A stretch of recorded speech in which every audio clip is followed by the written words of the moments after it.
I'm Bonnie Wolf, managing editor of AmericanFoodRoots.com.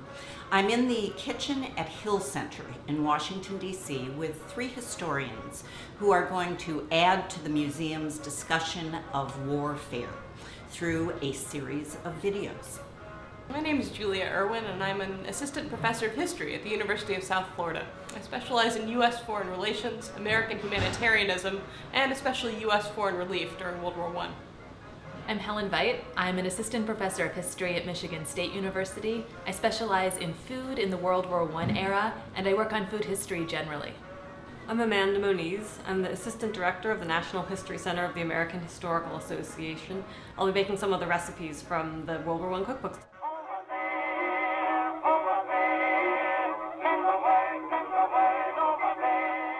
Americans had been affected by World War I before they even entered the fray. Is that right?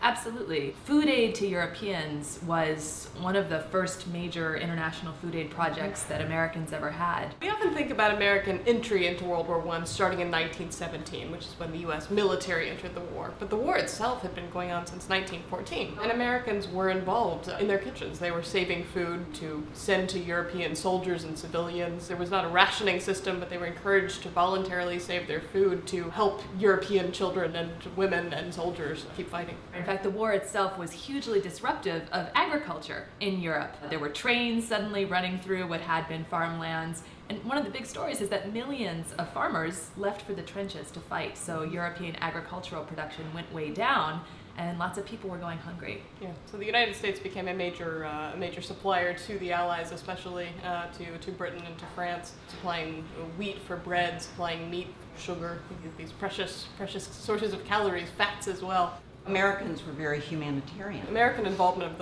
in the war is not just military involvement. Humanitarian involvement is a type of participation in the war. And wasn't this around the time of the Progressive Era?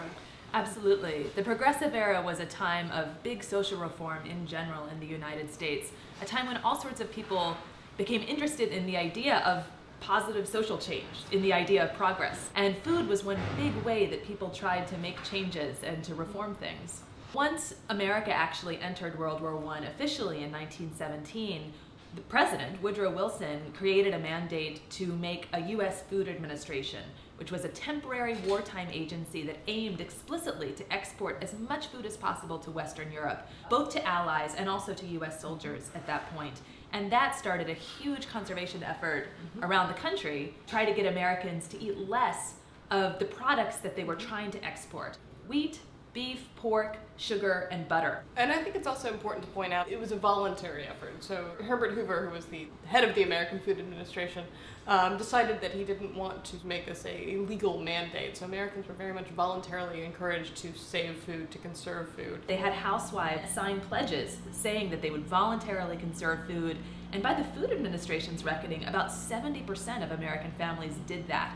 And I think it's important to remember that children, too, were really encouraged to play a role. In the schools, they were encouraged to make gardens and to save food themselves, to collect and donate food. So children themselves become involved in the war effort in really important ways. In the upcoming videos, we serve a meal of World War I recipes.